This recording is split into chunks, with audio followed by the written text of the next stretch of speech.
নমস্কাৰ, আপোনালোক পুনৰবাৰ স্বাগতম জনাইছোঁ। আজি আমি আলোচনা কৰিম অম্বুবাচীৰ সময়ৰ ভিতৰত মানুহে কি কি কাম কৰিব নালাগে বা কি কাম কৰা উচিত সেই বিষয়ে আজি আমি আলোচনা কৰিম। এইবাৰ অম্বুবাচী আৰম্ভ হ'ব ৭ আহাৰ ২২ জুন ৰবিবাৰ দিনৰ ২:৪৮ যোৱাৰ পিছত অম্বুবাচী আৰম্ভ হ'ব আৰু আমাৰ অসম তথা উত্তৰ পূৰ্বৰ সকলো মন্দিৰ দুৱাৰ বন্ধ হ'ব আৰু নীলাচল পৰ্বতত মা কামাখ্যা দেৱীৰ প্ৰাংগণত অম্বুবাচী মহামেলা অনুষ্ঠিত হ'ব। এই সময়খিনিত আমাৰ কিছুমান যিসকল ব্যক্তি অম্বুবাচী পালন কৰে তেওঁলোকে উপবাসে থাকে আৰু ফল আহাৰ গ্ৰহণ কৰা দেখা যায় আৰু কিছুমান ভক্তই এই সময়খিনিত মা দেৱ ভগৱতীক প্ৰাৰ্থনা কৰি থাকে। কামাখ্যা নীলাচল পৰ্বতত তেওঁলোকে উপস্থিত হয়, বিভিন্ন বিশ্বৰ বিভিন্ন সাধু সন্যাসী আহি তাতে মা ভগৱতী প্ৰাৰ্থনা কৰে আৰু এই সময়খিনিত মা ভগৱতী কামাখ্যা অতি শক্তিশালী ৰূপত অৱস্থিত থাকে, যাৰ ফলত যিসকল ব্যক্তিয়ে মা ভগৱতীক প্ৰাৰ্থনা কৰে যি শুদ্ধ মনোভাৱেৰে এই সকলো ব্যক্তিৰ শুদ্ধ মনোৰখা পূৰ্ণ হয়। এই সময়খিনিৰ ভিতৰত দেৱী মাৰ যিখিনি স্তোত্ৰ মন্ত্ৰ আছে সেইখিনি সকলো সাধকে পাঠ কৰিব লাগে, যিহেতু নিজ ঘৰৰ মন্দিৰ দুৱাৰ বন্ধ থাকিব বা কামাখ্যা মন্দিৰৰ দুৱাৰ বন্ধ থাকে।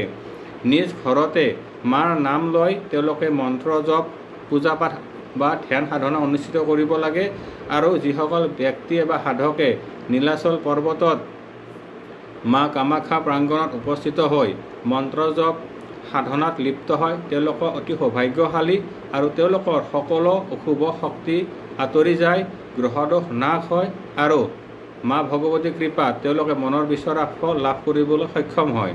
কাৰণ কামৰূপৰ কামাখ্যা মা অতি শক্তিশালী শক্তিপীঠ, কাৰণ এইখন শক্তিপীঠ হিচাপত আমি সকলোৱে জানো, য'ত আমি শক্তিসমূহ সংগ্ৰহ কৰিব পাৰোঁ। গতিকে এই সময়খিনিত আমাৰ বাবে অতিকৈ গুৰুত্বপূৰ্ণ। এই সময়খিনিৰ ভিতৰত আমি মা ভগৱতীৰ বিভিন্ন স্তোত্ৰ মন্ত্ৰ আদি পাঠ কৰিব লাগে আৰু এই সময়খিনিত দুখীয়া মানুহক বা সাধু সন্যাসীক সম্ভৱ অনুসৰি সাধ্য অনুসৰি দান দক্ষিণা বা ভোজন কৰাব পাৰিলে বিশেষ শুভফল লাভ হয়।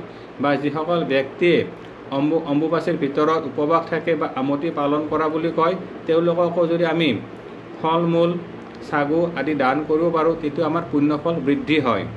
এই সময়খিনিৰ ভিতৰত আমি যদি অম্বুবাচীৰ কেইদিনৰ ভিতৰত যদি আমি কেঁচা গাখীৰ বিশুদ্ধ পিয়ৰ গৰুৰ কেঁচা গাখীৰ আমি গ্ৰহণ কৰোঁ তেতিয়াহ'লে আমাৰ সৰ্প দংশনৰ পৰা আমাৰ মুক্ত হয় বা সাপৰ বিষ নালাগা বুলি শাস্ত্ৰত কোৱা হৈছে বা লোকবিশ্বাস অনুসৰি এইখিনি সময়ত যদি আমি কেঁচা গাখীৰ খাওঁ তেতিয়াহ'লে সাপৰ বিষ আমাৰ গাত নালাগে লোকবিশ্বাস অনুসৰি।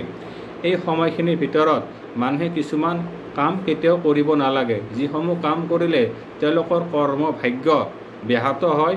সেইসমূহ হৈছে এই সময়ৰ ভিতৰত গছ গছনি কটা, মাটি খন্দা, গৃহ কৰ্ম কৰা, লগতে এইখিনি সময়ত আত্মসংযম কৰি মা ভগৱতীক প্ৰাৰ্থনা কৰিলে আমাৰ পুণ্য হয়।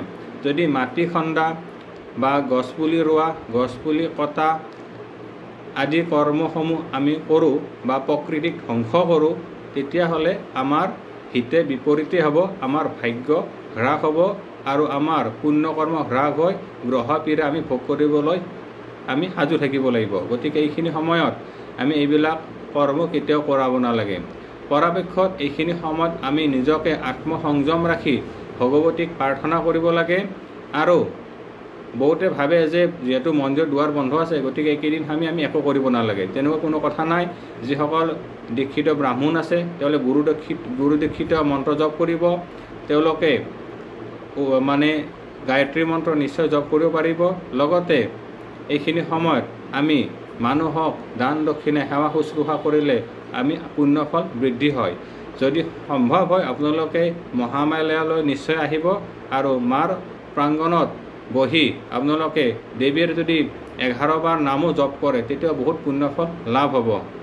এইবাৰ অম্বুবাচী শেষ হ'ব 10 আহাৰ 25 জুন বুধবাৰ নিশা 3:11 নিবৃত্তি হ'ব।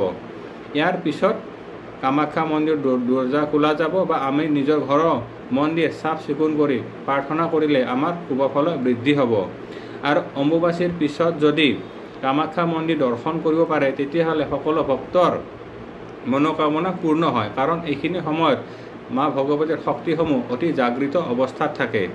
গতিকে এইখিনি আছিলে আমাৰ অম্বুবাচীৰ সময়ত কি কৰিব লাগে আৰু কি কৰিব নালাগে ইয়াৰ ফলাফল। আজিলৈ ইমানে, পৰৱৰ্তী সময়ত পুনৰ লগ পাম। ধন্যবাদ। ওম নমঃ শিৱায়।